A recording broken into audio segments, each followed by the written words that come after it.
Conduzir-vos agora nesta segunda sessão a um dos fundamentos para a plantação de igrejas. Fundamentos para a plantação de igreja. Diz assim em Atos capítulo 13, desde o versículo 1 até o versículo 4. Diz assim o texto. Havia na igreja de Antioquia profetas e mestres. Barnabé, Simeão, por sobrenome Níger, Lúcio de Cirene, Manaém, colasso de Herodes o tetrarca, e Saulo. E servindo eles ao Senhor e jejuando, disse o Espírito Santo: separai-me agora Barnabé e Saulo para a obra a que os tenho chamado.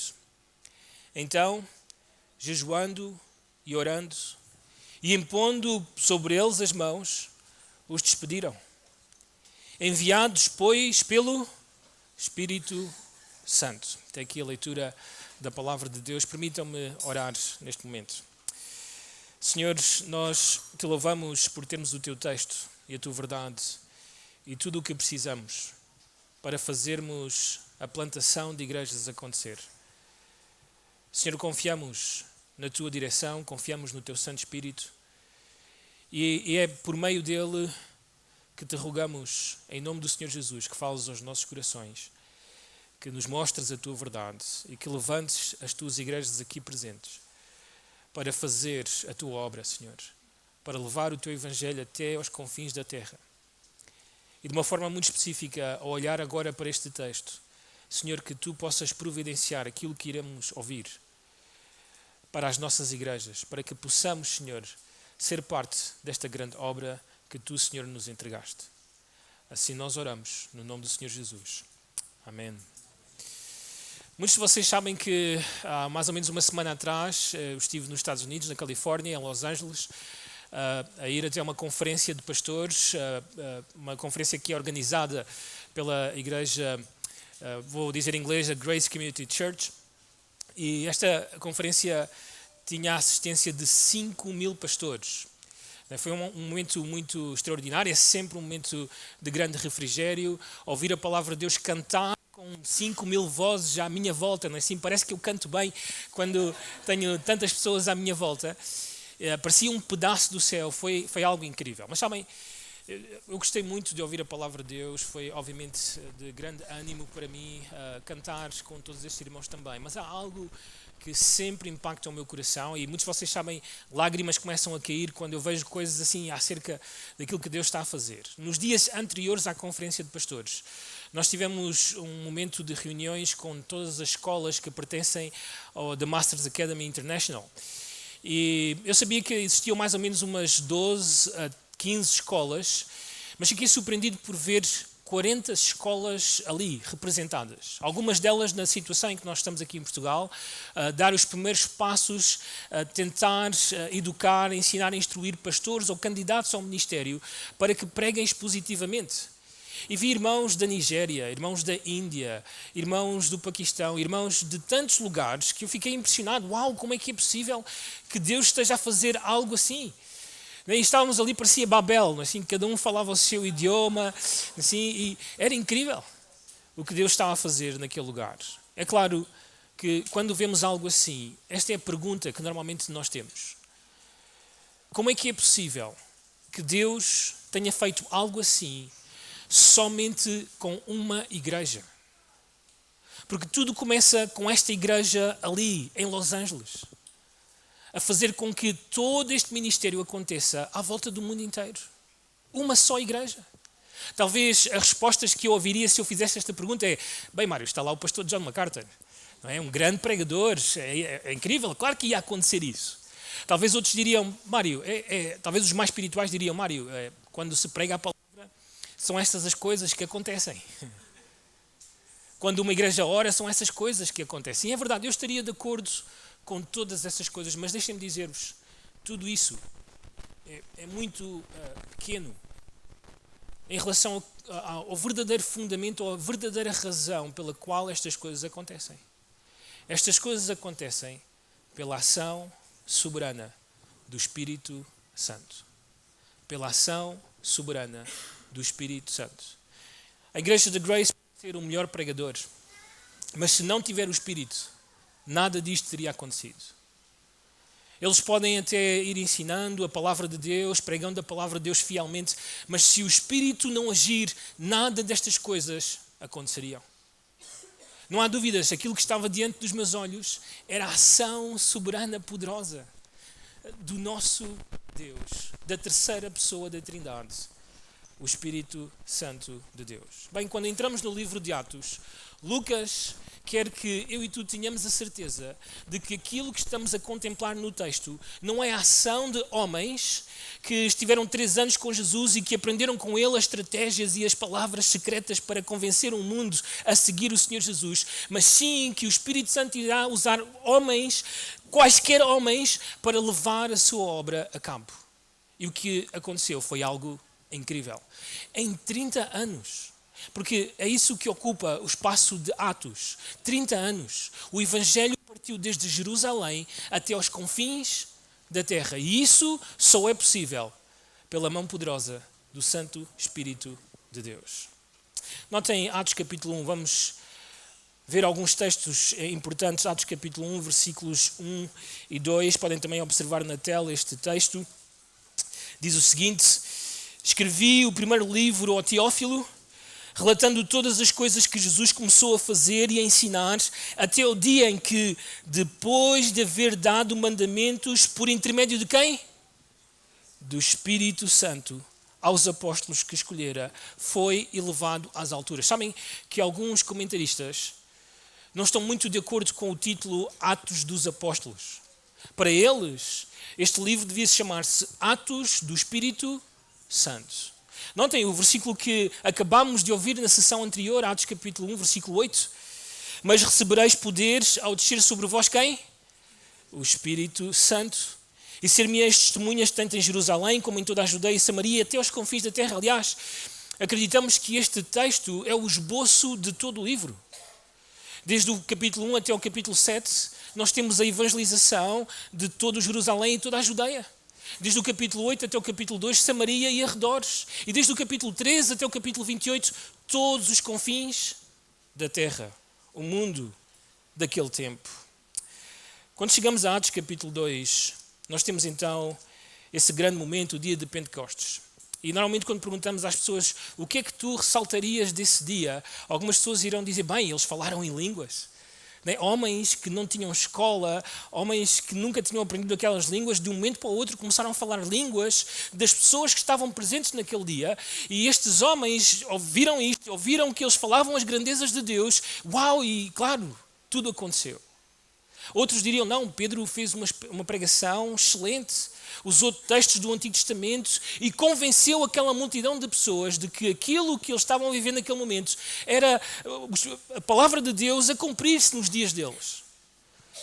Mas sabem, Lucas deixa-nos bem claro que o que está a acontecer tem um elemento fundamental. Notem Atos capítulo 2, versículo 4. Todos ficaram como? Cheios do Espírito Santo. Foi por meio do Espírito que tudo aconteceu naquele dia. Quem fez os apóstolos falar em outras línguas que eles não conheciam? O Espírito Santo. Quando Pedro pregou e trouxe a palavra de Deus no Antigo Testamento e pregou a toda aquela multidão e os olhos daquelas pessoas foram abertos, aliás o texto, Lucas diz-nos que o coração delas ficou compungido diante das palavras que Pedro estava a pregar. Quem fez isso foi o Espírito Santo de Deus. 3.000 pessoas foram salvas. E como é que elas foram salvas? Por causa do Espírito Santo de Deus. Eu e tu sabemos, foi-nos explicado anteriormente, que a salvação, que passar da morte para a vida, é um ato soberano do Espírito Santo de Deus.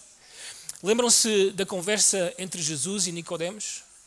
Em que Jesus explica a Nicodemos, João capítulo 3, que era necessário nascer de novo para poder entrar no reino de Deus, e para que Nicodemos, que se burlava ou que não entendia o que o Senhor Jesus estava a dizer, para que ele pudesse ter a certeza do que é que estava a ser dito, Jesus explica como um sinónimo: nascido do Espírito.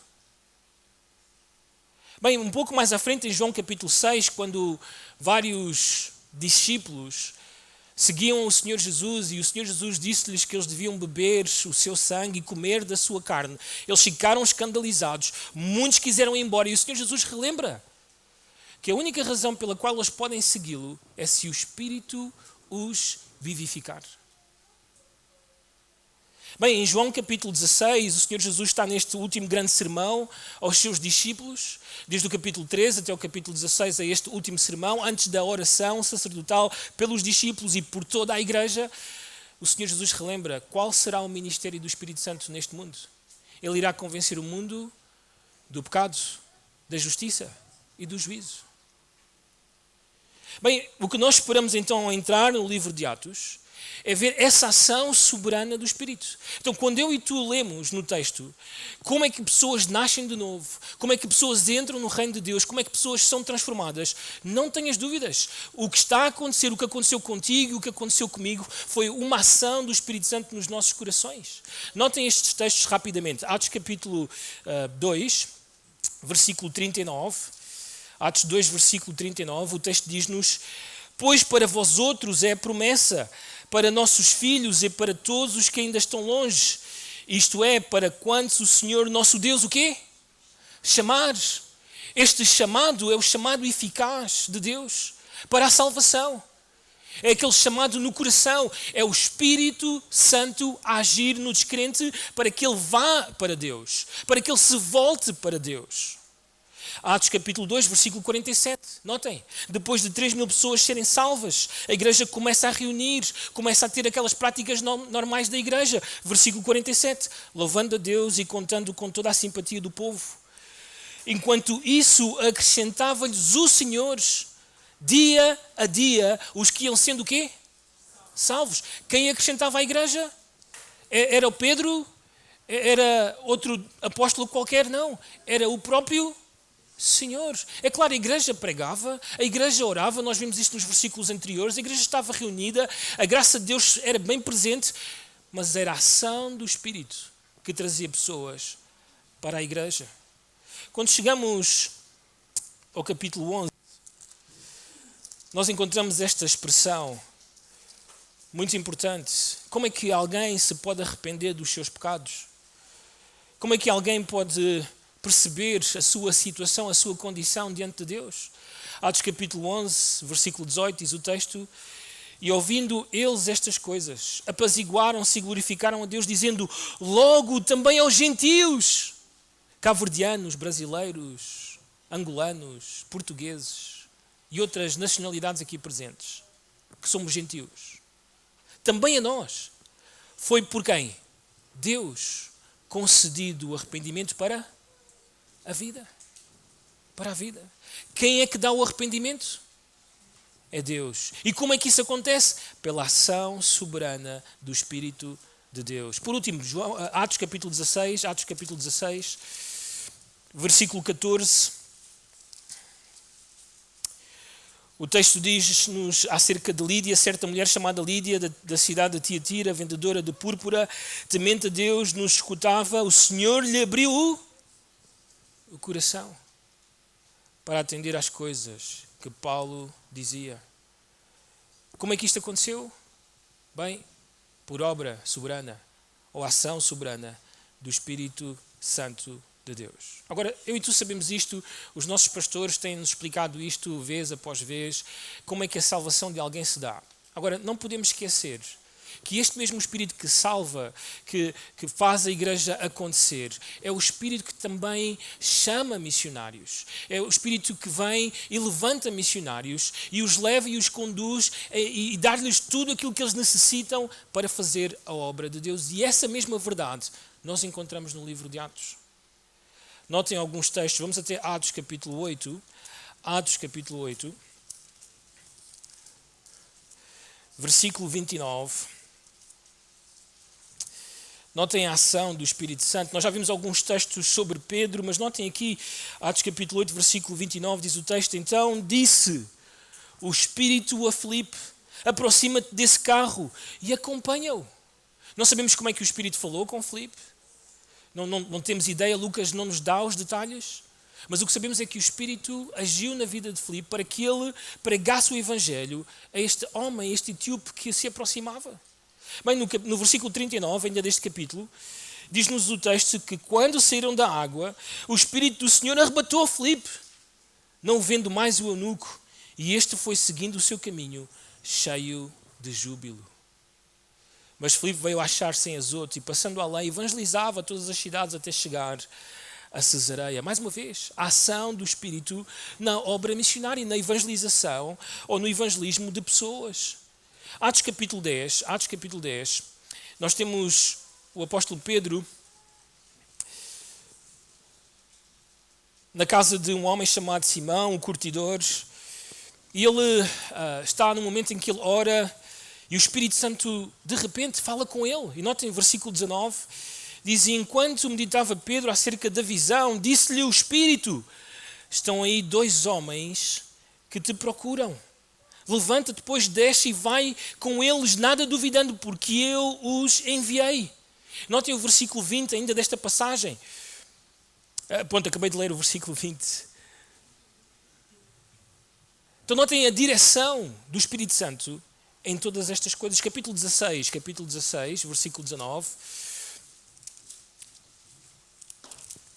Capítulo 16, versículo 9, diz assim: à noite sobreveio a Paulo uma visão na qual um varão macedónio estava em pé e lhe rogava, dizendo: passa a Macedónia e ajuda-nos. Agora, antes disto acontecer, Paulo tentava ir para a Ásia, tentava ir para um outro lugar. Notem o versículo 7, diz: defrontando Mísia, tentavam ir para Betínia, mas o Espírito de Jesus não o permitiu.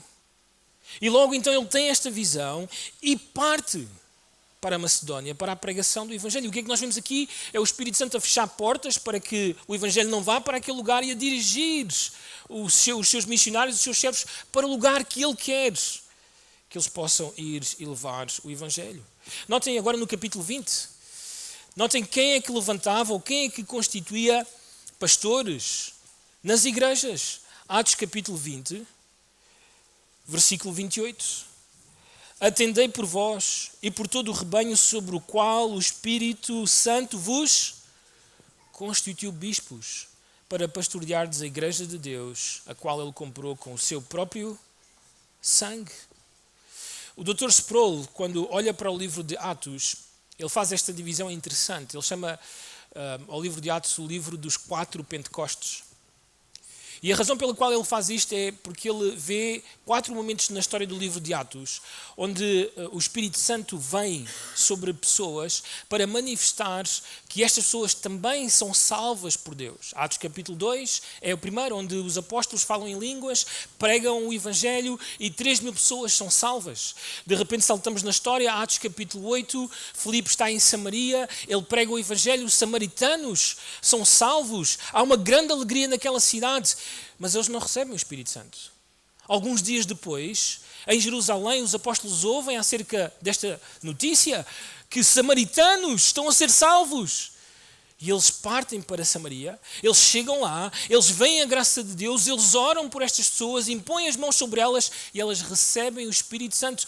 Ali no texto não diz que elas falaram em línguas, mas alguma manifestação externa aconteceu para que fosse evidente aos apóstolos que Deus também está a salvar quem? Samaritanos. Em Atos capítulo 10, o apóstolo Pedro está nesta casa de Simão, o curtidor. O Espírito Santo envia Pedro até a casa de Cornélio. Cornélio estava à espera dele, tinha juntado toda a família, todos os amigos, todos os gentios, e naquele momento Pedro prega o Evangelho. E Pedro ainda ia a dizer que Jesus morreu, foi sepultado e ressuscitou para perdão dos nossos pecados. O Espírito Santo caiu sobre todos os que estavam naquela casa. E todos começaram a falar em línguas. E foi evidente para Pedro, para os que estavam com ele, de que também Deus estava a salvar gentios.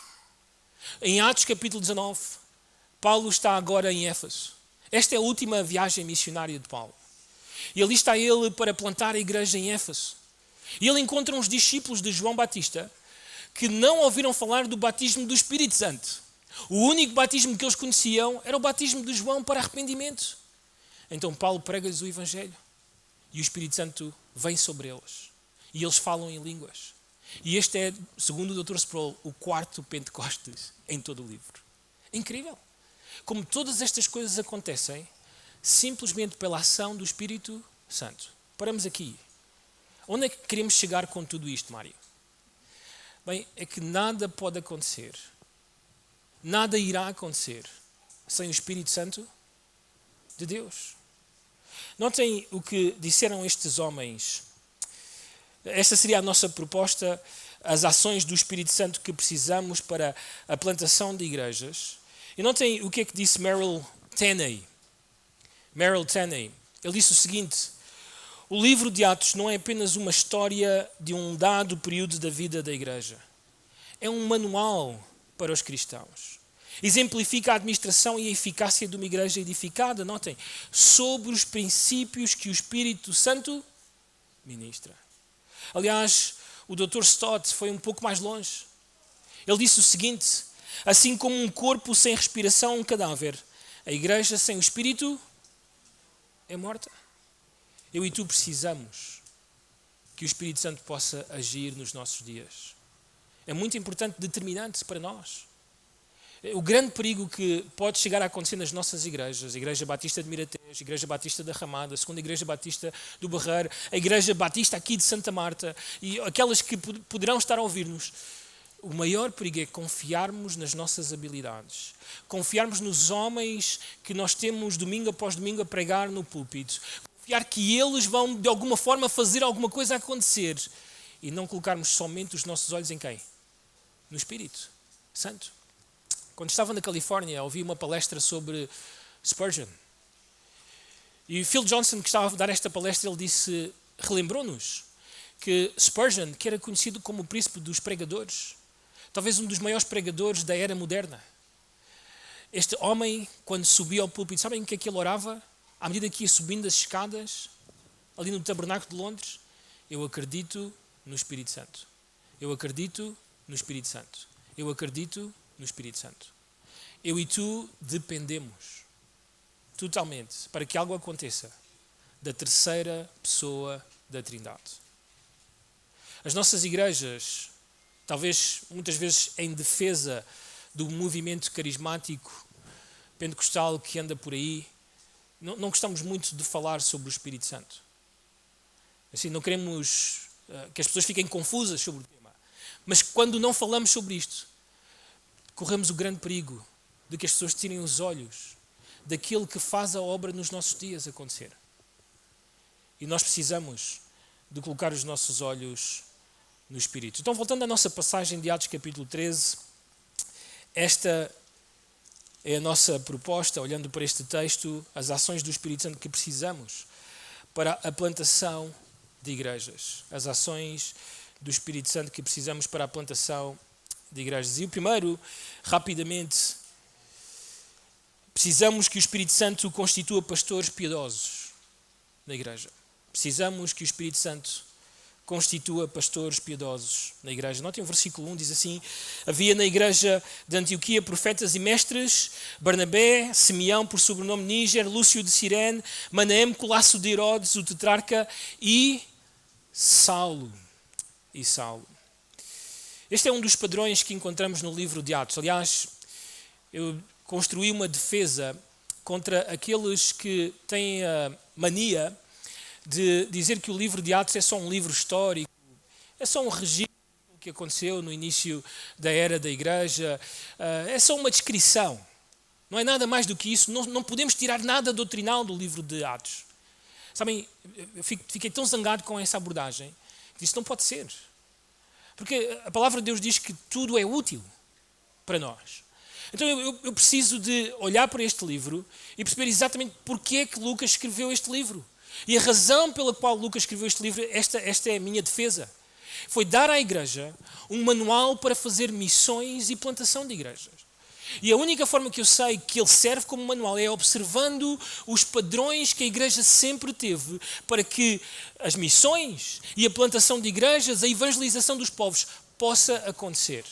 E a primeira delas é o que nós lemos neste versículo. Não pode acontecer isto a não ser que o Espírito Santo constitua, levante homens piedosos para esta obra de Deus. Este é um padrão que encontramos. Quando Deus vai fazer algo, Ele levanta sempre homens piedosos. Uma liderança de pastores piedosos, para que o seu nome seja conhecido e para que os perdidos sejam salvos. Em Atos capítulo 11, nós começamos a encontrar um pouco da história desta igreja, da igreja de Antioquia. Agora, eu não vou entrar muito neste texto porque o Hunter vai pregar este texto, mas eu quero observar com vocês um detalhe importante que nos mostra como nós estamos diante de homens que são piedosos. Em Atos capítulo 11, rapidamente, diz-nos os versículos 19 até os versículos 21 que os judeus que fugiam de Jerusalém, que eram da origem de Chipre e de Cirene, eles chegaram ali, alguns tinham algum receio de pregar o evangelho aos gentios, então só pregavam aos judeus, mas outros foram mais ousados e pregaram o evangelho a qualquer pessoa. E os gregos que estavam presentes naquela cidade ouviram o evangelho, os estrangeiros ouviram o evangelho e muitos se converteram. E claro, como sempre, ainda estamos debaixo desta, vamos dizer assim, autoridade da igreja de Jerusalém. Eles ouvem o que está a acontecer na Antioquia e eles enviam alguém até lá. Quem é que eles vão enviar? Qualquer pessoa? Qualquer homem? Não. Notem como Lucas quer que eu e tu saibamos que quando vamos escolher alguém, quando vamos levantar alguém, quando vamos enviar alguém, não pode ser qualquer pessoa, não pode ser qualquer homem.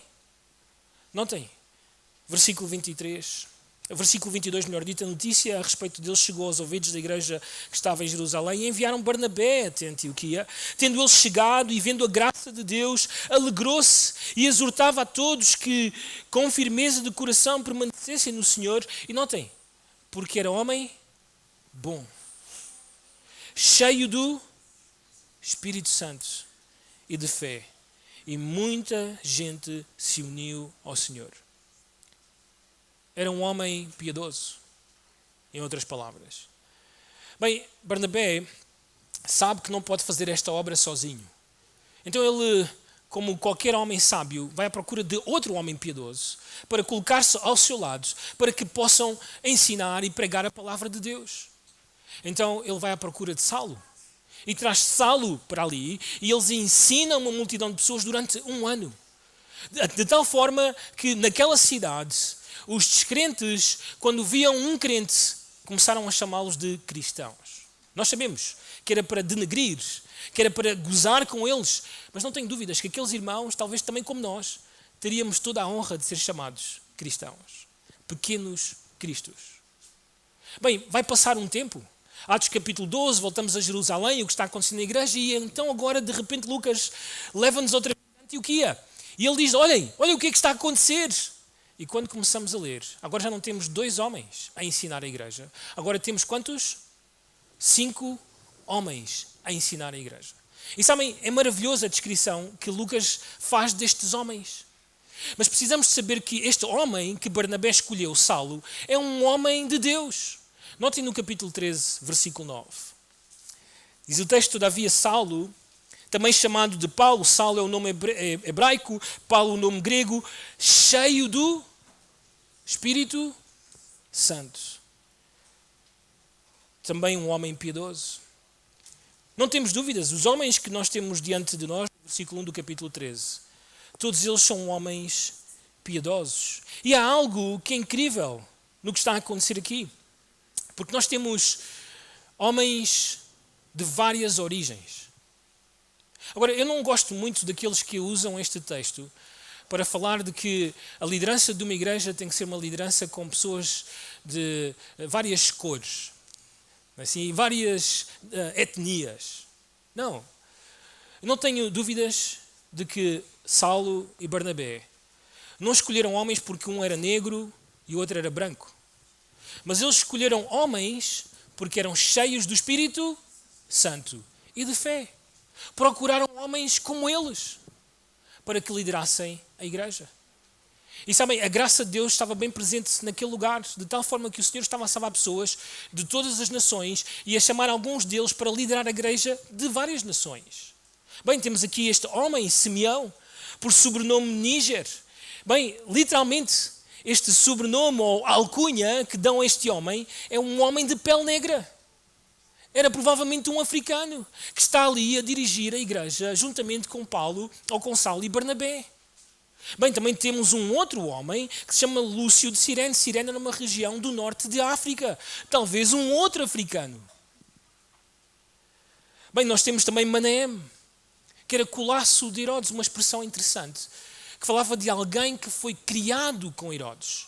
Este Herodes é o Antipas, aquele que gozou de Jesus.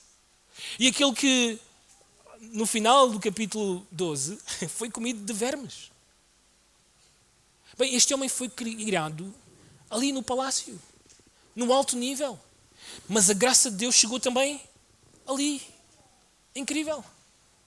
E este homem agora é um líder na igreja, em Antioquia.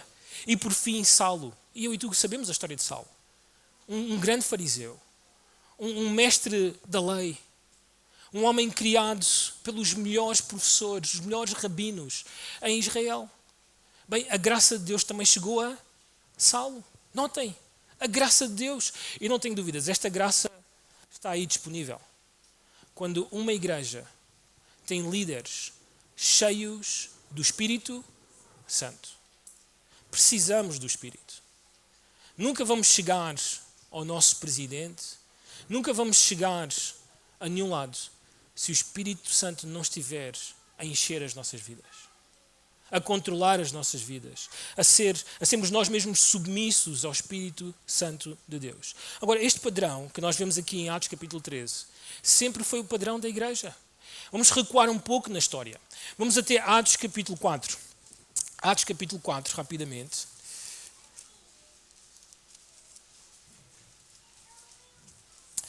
Versículo 8.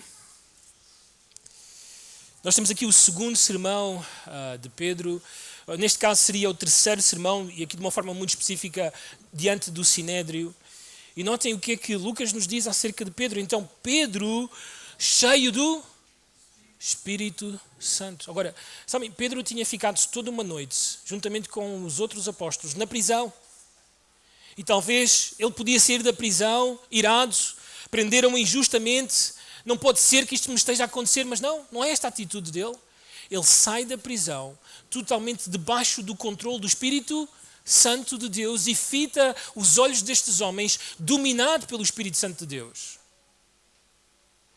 Versículo 31. Depois de serem ameaçados, para não falarem mais acerca de Jesus, Pedro diz-lhes, nós não podemos deixar de obedecer a Deus para obedecer aos homens. E eles então reúnem a igreja, oram todos juntos e notem o que acontece no final desta oração. Versículo 31. Tendo eles orado, tremeu o lugar onde estavam reunidos. Todos ficaram cheios do Espírito Santo e com intrepidez ou ousadia anunciavam a palavra de Deus. Notem ainda o versículo 33. Com grande poder, os apóstolos davam testemunho da ressurreição do Senhor Jesus. Este grande poder é o poder de Atos, capítulo 1, versículo 8, que é o Espírito Santo na vida deles. Capítulo 6. A igreja em Jerusalém tem pelo menos, até esta hora da nossa contagem, 8.000 pessoas. Estamos a falar de homens. Não estamos a falar ainda das mulheres e das crianças. Estamos a falar provavelmente de uma igreja muito grande. Era necessário atender muitas pessoas e os apóstolos, 12 homens, não estão a conseguir fazê-lo. Então eles precisam de encontrar homens. Muitos usam esta passagem para defender que são diáconos. Eu não acho que sejam diáconos. Acho que são presbíteros. E estes homens são chamados para servir a igreja numa área que era necessário ser administrada, que era o atendimento a pessoas com necessidade. E notem como é que eles escolhem estas pessoas. Quais são os requisitos para estes homens? Notem no capítulo 6, versículo 3 até o versículo 5. Mas irmãos, escolhei dentre vós 7 homens de boa reputação, cheios do Espírito e de sabedoria, aos quais encarregaremos deste serviço. E sabem, uma das coisas que eu acho incrível neste texto, que começa a ser um padrão no livro ou na descrição que Lucas faz no livro, é que quando nós encontramos uma liderança assim, quando nós encontramos uma igreja cheia do Espírito Santo, ou pelo menos com líderes cheios do Espírito Santo, notem o versículo 7, notem o que acontece. É algo que se repete muitas vezes no livro. Crescia a palavra de Deus. E em Jerusalém se multiplicava o número dos discípulos. Também muitíssimos sacerdotes obedeciam à fé. Estão a ver como era chave, importante, fundamental, ser cheio do Espírito?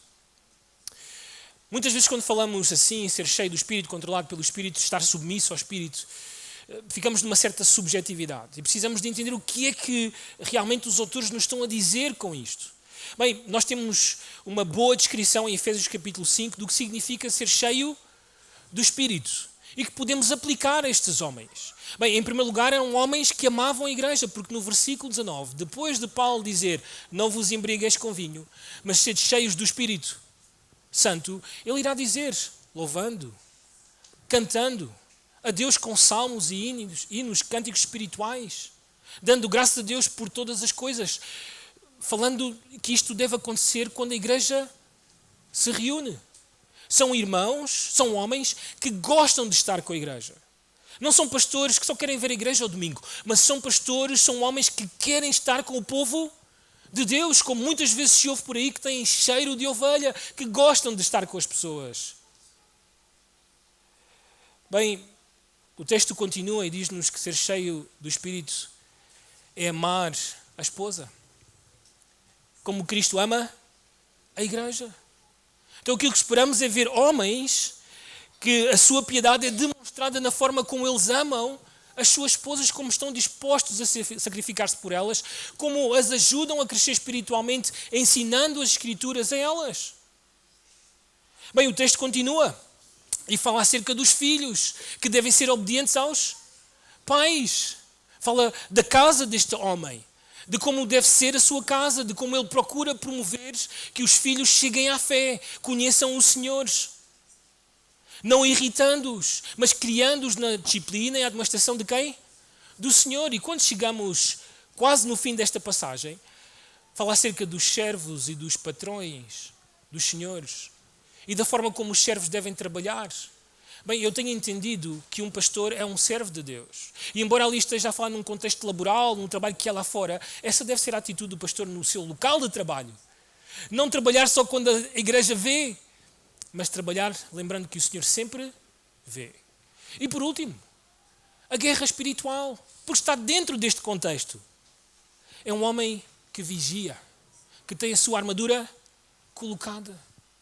Quando um pastor cai, o que acontece é um homem que deixou de estar submisso ao Espírito Santo de Deus e que com isso deixou a sua armadura de lado e por causa disso os dardos inflamados do diabo acertaram nele e ele caiu. Percebem? Então tudo isto demonstra aquilo que esperamos ver acontecer em cada igreja de Cristo. Homens que são constituídos pelo Espírito e que são homens piedosos. E quando é assim, o Senhor fará grandes coisas. Mas claro, existe uma responsabilidade muito importante da igreja.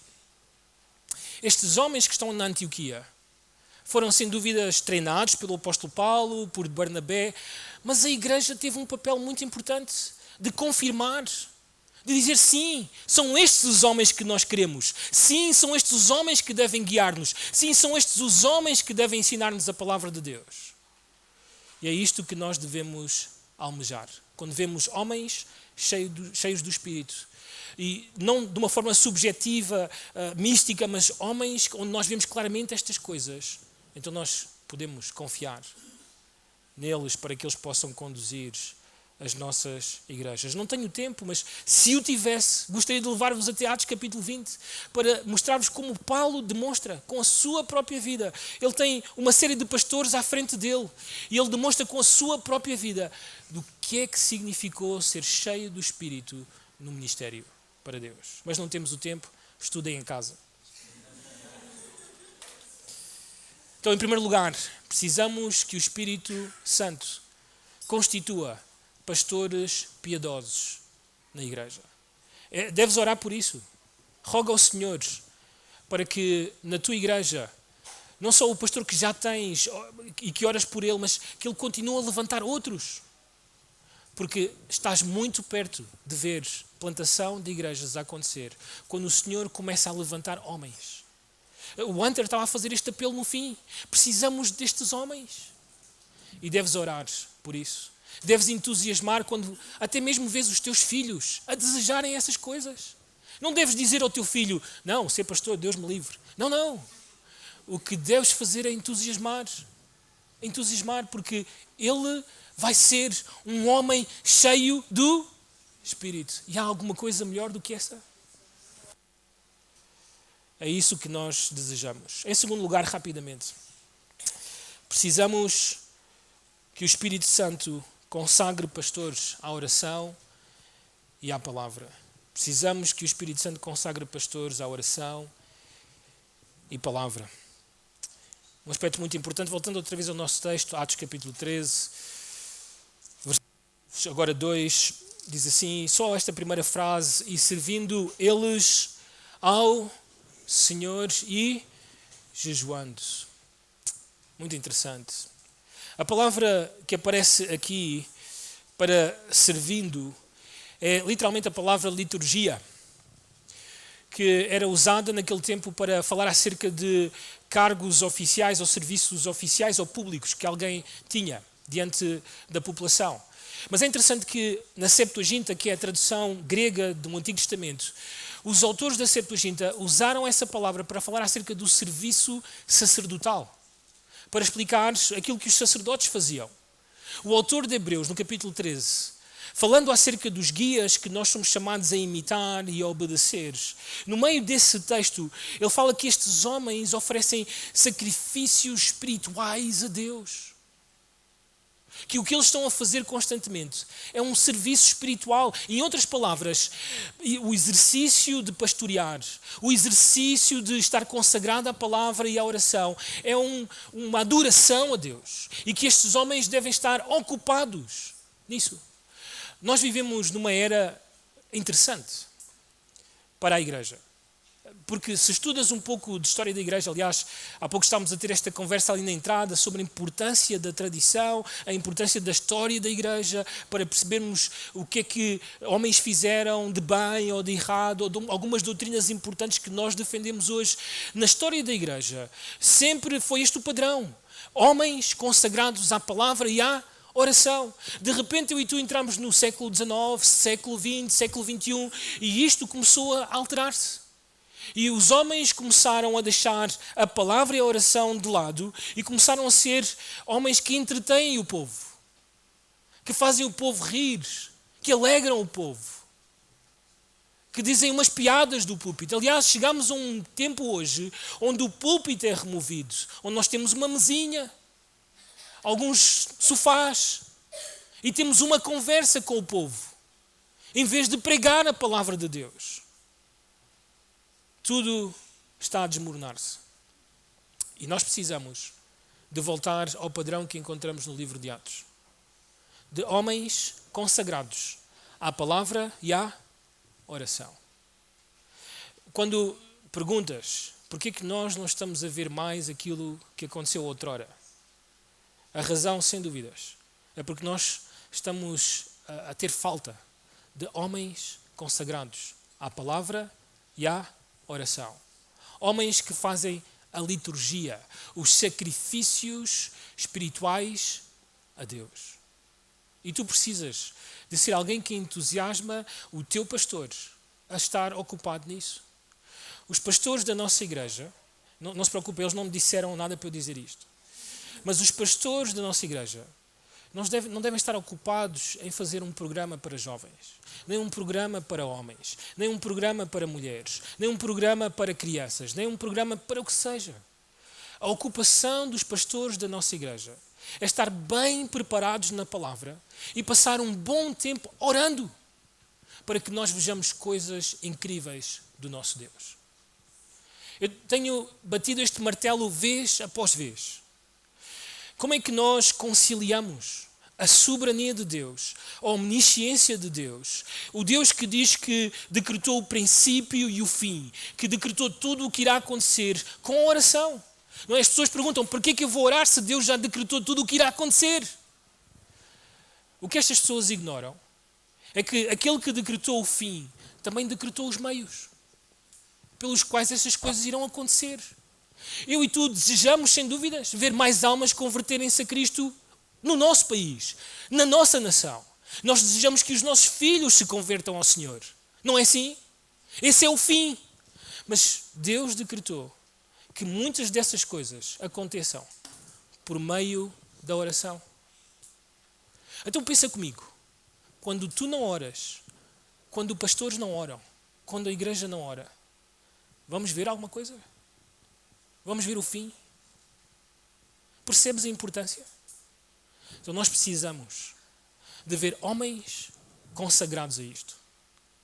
De voltar àquilo que a Bíblia requer de nós, pastores. Muito importante. Notem Atos capítulo 6, como os apóstolos batalharam com a igreja. É uma igreja de talvez 20 mil pessoas. Há muita coisa para fazer, não é assim? Muito povo para servir. Mas há algo que não pode deixar de ser feito. Notem o que disseram os apóstolos.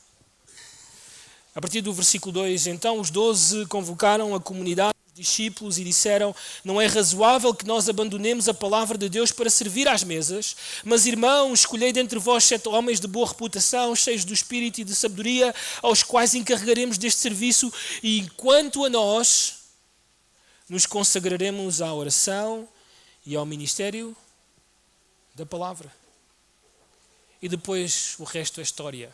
Pessoas são salvas, a palavra de Deus cresce, corre. Estevão tem uma grande pregação no Sinédrio.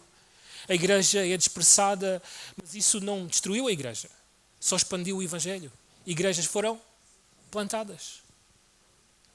É isto que esperamos que aconteça nos nossos dias.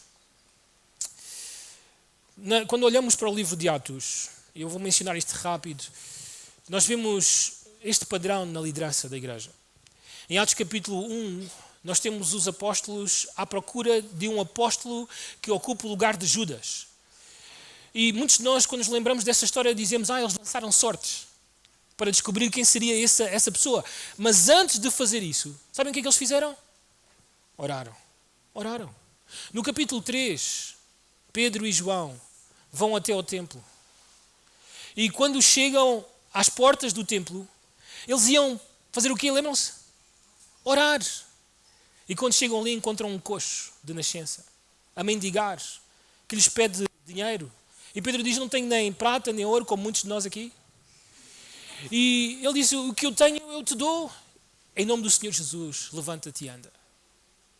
E esse milagre foi o que o Senhor usou para autenticar a mensagem que veio a seguir. A seguir ele prega e 5.000 homens são salvos. Incrível. Mas ele só ia fazer o quê?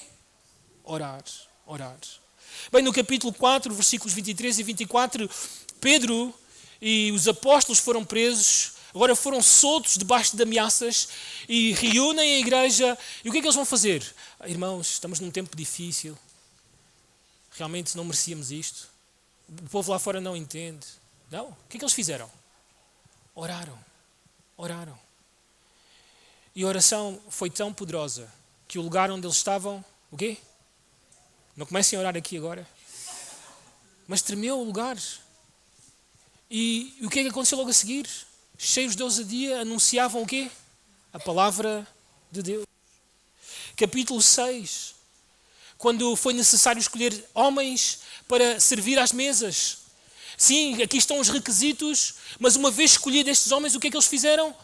Impuseram as mãos sobre eles e oraram. Capítulo 8, versículo 15. Os apóstolos chegam a Samaria, ouvem que estes samaritanos estão a converter. E o que é que eles fazem? Impõem as mãos, oram. E o Espírito Santo vem sobre eles. Capítulo 10, o que é que Pedro está a fazer no eirado? A orar. E quando ele está a orar, ele tem uma visão. E depois dessa visão, o Espírito Santo direciona-o para que ele vá até a casa de Cornélio. E eu e tu podemos continuar ao longo do livro e ver como vez após vez a liderança da igreja está a fazer o quê? Orar. Orar. Então nós precisamos de ter homens consagrados e precisamos que o Espírito faça isso para que eu e tu vejamos grandes coisas da parte de Deus. Mas eu só estou a falar da oração. Precisamos de falar da pregação da palavra, que é muito importante e que hoje em dia está a ser colocada a um lado. Já vos mencionei aquilo que as igrejas fazem como estratégia para atrair pessoas à igreja. Mas sabemos que isso não é aquilo que o Espírito Santo usa para salvar. Bem, e como é que sabemos isso? Paulo está pronto a partir para a glória. Quais serão as últimas palavras deste velho apóstolo ao seu filho amado na fé, Timóteo? Timóteo pinta a igreja assim de uma forma, coloca aí umas coisas para ver se o povo entra. Não. Ele lembra a Timóteo que ele permaneça naquilo que ele aprendeu. Bem, o que é que ele aprendeu? Bem, que as sagradas letras podem tornar-te sábio para a salvação. Permanece nisso. Porque é a Bíblia que irá salvar o quê? Pessoas. Não somente isso. Lembra-te que toda a Escritura é inspirada por Deus e é útil para ensinar, para repreender, para corrigir, para instruir em toda a justiça, a fim de que o homem de Deus seja o quê? Perfeito. E perfeitamente habilitado para toda a... Em outras palavras, para santificar o homem de Deus. E quando ele diz isto, sabem quais são as palavras que vêm a seguir? Prega a palavra. Prega a palavra. Não há outra coisa que devemos fazer a não ser o quê? Prega a palavra. Incrível. O Senhor Jesus, nas últimas palavras, quando se encontra com os seus discípulos, relembra-lhes como o Antigo Testamento falava acerca dele. E diz-lhes, por isso, agora se ordena que se pregue o arrependimento a todos. Pregar a palavra de Deus. Aliás, notem como é que o apóstolo Paulo se definia a si mesmo. Vamos até 1 Timóteo. 1 Timóteo capítulo 1.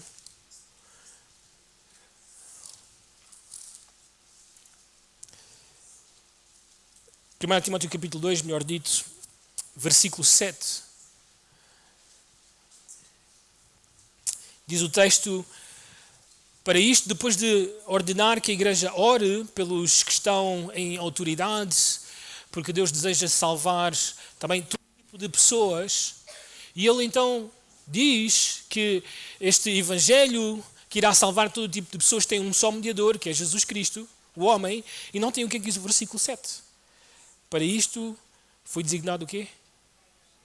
Pregadores. Pregadores. E apóstolo. Afirmo a verdade, se não minto, mestre dos gentios na fé e na verdade. 2 Timóteo capítulo 1. 2 Timóteo capítulo 1, notem novamente, versículo 11. Diz o texto, para o qual eu fui designado o quê? Pregadores, apóstolo e mestres. Paulo não tinha vergonha de ser conhecido como um pregador. E é isso que nós precisamos. Que o Espírito Santo levante, consagre homens para que eles estejam a pregar a palavra de Deus. Muitas vezes tenho esta conversa com amigos íntimos e falamos acerca um pouco do nosso passado, já estamos assim velhos e falamos muito do passado.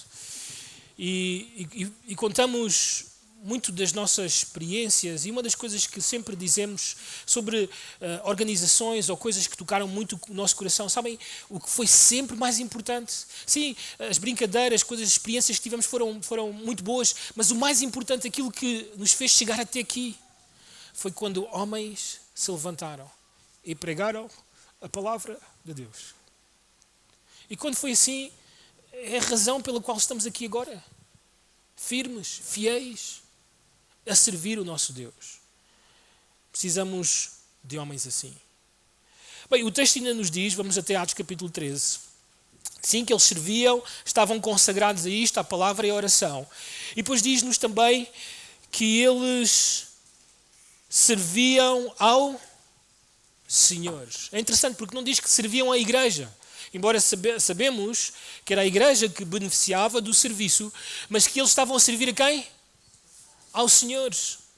O apóstolo Paulo, quando chama os presbíteros de Éfeso até Mileto para que se despeçam dele, ele lembra: vocês sabem como eu servi ao Senhor com lágrimas, com humildade, debaixo de dificuldades, de provações. Servir a quem? Ao Senhor.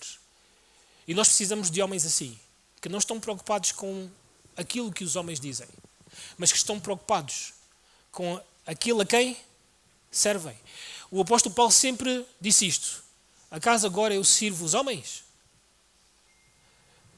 Sirvo a quem, aliás? O que é que ele diz? A Cristo.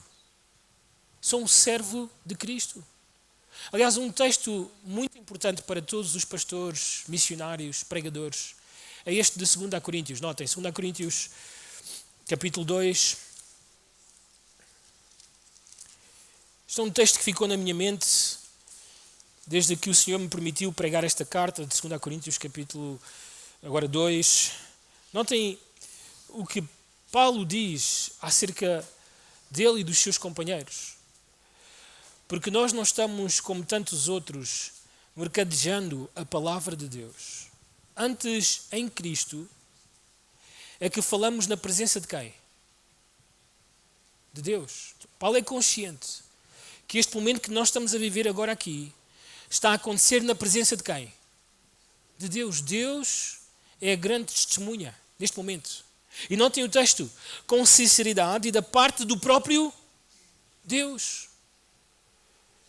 Este autor, também pastores, pregadores, Michelin, ele tem um livro que tem este título: Diante de Deus e da parte de Deus. Então lembrem-se que o nosso serviço sempre é para quem? Para o Senhor. Às vezes isso vai levar-nos a pagar um preço alto, a perder amizades com pessoas que amamos e gostamos, mas que seja, desde que o nosso serviço sempre seja para quem? Para o Senhor. Bem, o texto, voltando a Atos capítulo 13, também diz-nos que eles faziam algo. Notem, eles serviam ao Senhor, estavam consagrados à palavra e à oração, e o texto diz-nos agora que eles jejuavam. Bem, vamos deixar essa parte para depois. Não, vamos falar sobre o jejum. Jejuavam. É verdade que o jejum não é ordenado à igreja. Não temos nenhuma instrução, nenhuma ordem nas Escrituras para que a igreja possa jejuar. No entanto, quando lemos os Evangelhos, parece que Jesus tem essa expectativa de que o seu povo, em ocasiões específicas, possa o quê? Jejuar. Bem, então precisamos de observar o Antigo Testamento e entender porque é que o povo de Deus jejuou. Havia só um jejum que era ordenado por Deus à nação de Israel, que era o jejum que estava relacionado com o dia da expiação, em que eles deviam lamentar por causa dos seus pecados e buscar a Deus por misericórdia, por perdão, que aquele sacrifício que ia ser entregue no lugar deles fosse aceito por Deus. E não temos mais nenhuma ordem de Deus em relação ao jejum. No entanto, o povo, voluntariamente, em muitas ocasiões de tristeza, de tragédia e até mesmo de alegria, jejuava. E perguntamos porquê? Bem, muitas vezes como resultado de ouvir a pregação da palavra de Deus e muitas vezes para procurar o próprio Deus, para que Deus se revele ao povo e muitas vezes para ver que Deus faça algo diante desta nossa situação. Então nós nos perguntamos, porquê é que estes homens, estes líderes da igreja estão a jejuar? Sabem, é óbvio que eu estou a especular aqui, mas por causa do contexto. Estamos diante do momento em que o Espírito Santo vai chamar homens para a obra missionária. Porquê é que será que estes homens estão a jejuar? Do que é que eles estão à procura da parte de Deus? Bem, senhores, nós queremos plantar igrejas. Nós queremos levar o teu Evangelho. E nós queremos que tu uses a nossa igreja. E eles estavam tão fervorosos com isso, que chegaram ao ponto de deixar de comer para que o Senhor pudesse fazer isso. E eu acho que há momentos assim. Alguns dos pastores que estão aqui vão se lembrar desta conversa. de um pastor que veio aqui em 2016, talvez, 17. Tivemos um almoço ali no Barreiro e este pastor disse-nos: a nossa igreja tem 1000 pessoas e em 8 anos plantámos 4 igrejas. E eu pensei para mim, é mais um americano a fazer um show-off. Mas ele começou a explicar-nos como é que a igreja está a fazer isto. Então ele disse-nos, o primeiro passo foi o passo de Antioquia. Nós estávamos a servir e nós como liderança decidimos jejuar. Rogar a Deus que usasse a nossa igreja. E continuámos a pregar, a fazer as coisas normais da igreja. E de repente, um homem da nossa congregação mostrou desejo pelo ministério, desejo por ir e plantar igrejas.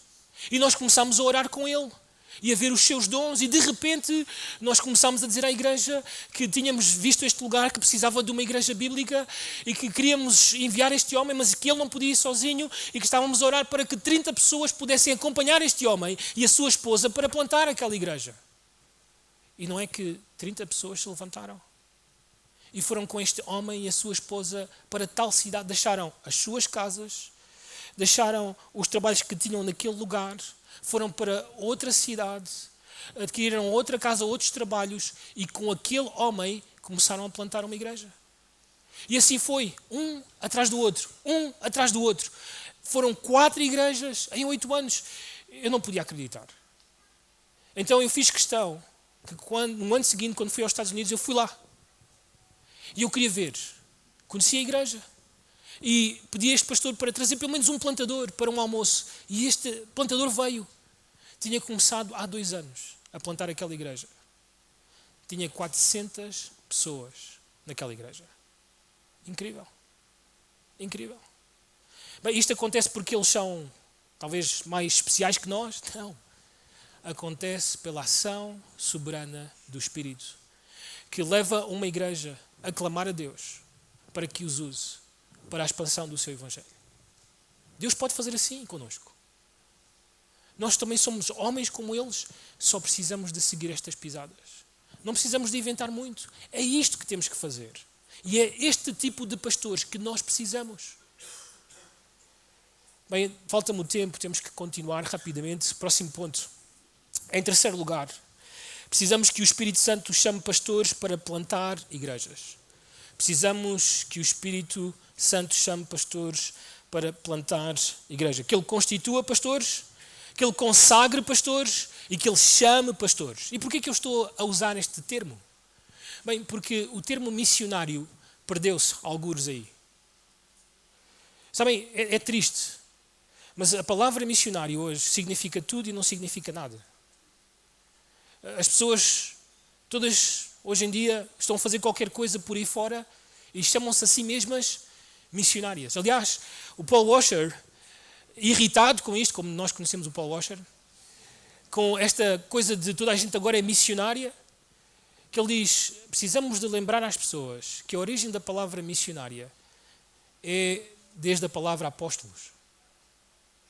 Não os apóstolos, os 12 e o apóstolo Paulo, que eram chamados ou enviados pelo próprio Senhor Jesus Cristo, mas os apóstolos da igreja, enviados da igreja, os missionários. Esses são os verdadeiros missionários. Aqueles que a igreja chamou para que possam ir e plantar igrejas. Bem, como nós não encontramos esse termo nas Escrituras, talvez é melhor deixá-lo e usar aquilo que as Escrituras usam.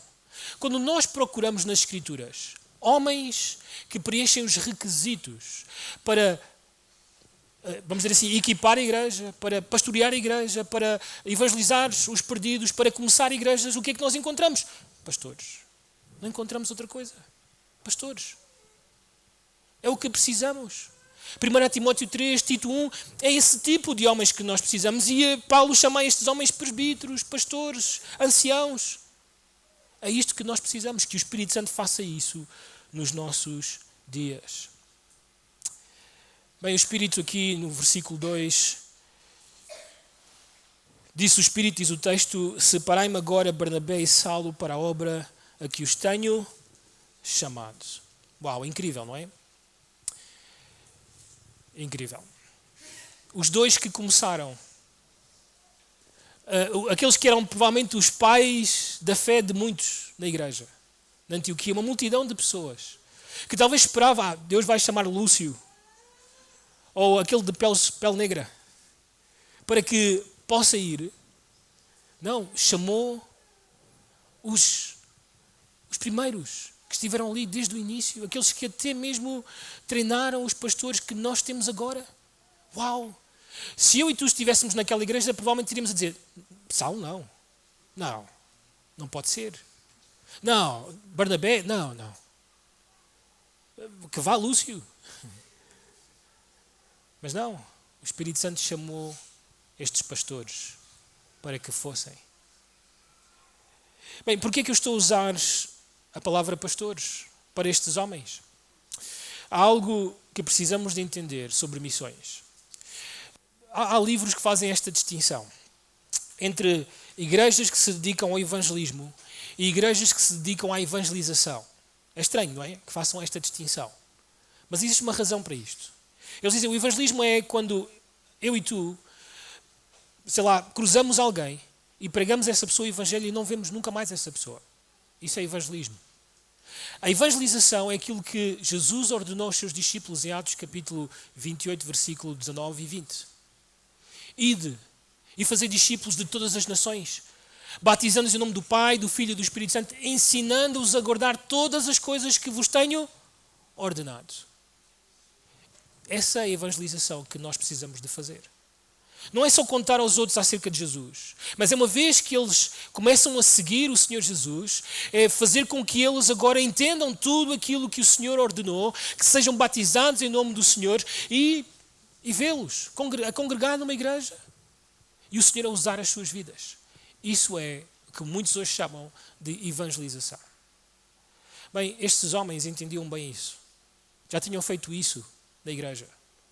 Estamos a falar de anos em que eles estão a exercer isto. Isso mostra-nos algo muito importante para os nossos dias. Nós precisamos de homens com experiência, bem treinados, para fazer esta obra. Homens que nós vimos claramente que eles podem fazer isto. Porquê que eu estou a dizer isto? Porque hoje em dia nós acreditamos e pensamos que um candidato que faz seminário já está. Vamos, vai. Não. Ele precisa de ficar aqui connosco. Ele precisa de mostrar que ele pode fazer isto. Que ele faz realmente isto. Que nós vemos realmente as coisas a acontecerem. Vemos os frutos desta obra que Deus está a fazer por meio da sua vida. E uma vez que vemos tudo isso, eu e tu temos toda a confiança, toda a legitimidade para dizer, Espírito, nós enviaremos estes homens. Nós vamos enviar estes homens. Muito importante. Muito importante. Para fecharmos este assunto, rapidamente, precisamos que o Espírito Santo convoque a igreja a obedecer. Convoque a igreja a obedecer. Então, uma vez que o Espírito chamou, e lembrem-se, é o Espírito que chama. No texto, não sabemos como é que isso aconteceu, embora na igreja houvesse profetas, e os profetas normalmente naquele tempo eram pessoas que revelavam verdade, traziam verdade que ainda não era conhecida pelo povo de Deus. É uma altura em que nova revelação está a ser dada à igreja e os profetas, juntamente com os apóstolos, são o fundamento para esta igreja que está a ser edificada pelo Senhor. Muito importante isto.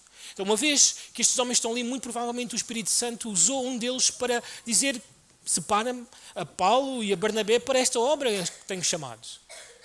Talvez foi assim. Bem, uma vez que a igreja ouviu isto, qual foi a resposta deles? Bem, versículo 3, então jejuando e orando e impondo sobre eles as mãos, os despediram. Não foi só os mestres e apóstolos e profetas que fizeram isto, mas foram toda a igreja. E o texto diz-nos que eles jejuaram outra vez, que eles oraram e impuseram as mãos. E lembrem-se, eles não estão a fazer isto para ter a certeza que foi realmente do Espírito. Não estão a fazer isto para confirmar se é ou não é. Eles estão a fazer isto para se identificarem com eles. Para dizer-lhes, nós estamos ao vosso lado. Nós entregamos completamente as vossas vidas. Estão a fazer isto para que Deus os abençoe nesta jornada que eles agora vão empreender. A igreja coloca-se ao lado destes homens. Talvez aquilo que muitas vezes não entendemos aqui é esta imposição de mãos. Isto era algo que era feito no Antigo Testamento, muitas vezes sobre sacerdotes. Lembrem-se de Jacó a colocar as suas mãos sobre os 2 filhos de José para abençoá-los. Era uma imposição de mãos, era para dar bênção a outros. Então tudo isso é o que está a acontecer aqui neste quadro.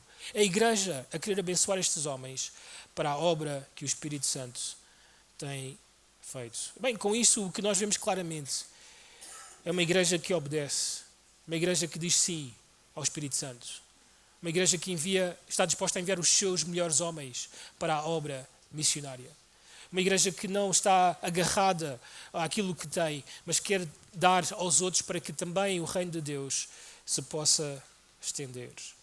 E é isto que precisamos ver acontecer nos nossos dias. Fechamos. Porque é que a igreja da Grace chegou aos confins da terra? Porque é que uma igreja tem todo este ministério pela frente? Porque é que os meus olhos viram o que viram? Estamos convencidos? É por causa da ação soberana do Espírito Santo de Deus. O que tu devias mais desejar, o que tu deves orar, é que o Espírito faça isto nos nossos dias, nas nossas igrejas. E que as nossas igrejas sejam usadas também para a expansão do Evangelho, para que cheguemos aos confins da terra. Vamos orar? Senhor, nós te louvamos, te agradecemos pela tua palavra, pela tua verdade. Obrigado, Senhor, porque não temos razões para andar às cegas, não temos razões para não saber o que fazer, como fazer, mas temos na palavra de Deus tudo o que precisamos para fazer o ministério. E aquilo que nós te rogamos neste momento é que nas igrejas que estão aqui representadas, tu possas, Senhor, constituir pastores. Senhor, não estamos contentes de ter somente 1 ou 2 pastores nas nossas igrejas. Queremos mais, desejamos mais, porque sabemos, Senhor, que quando tu vais levantando mais homens, estamos muito perto de chegar aos confins da terra, de enviar missionários por todo este mundo.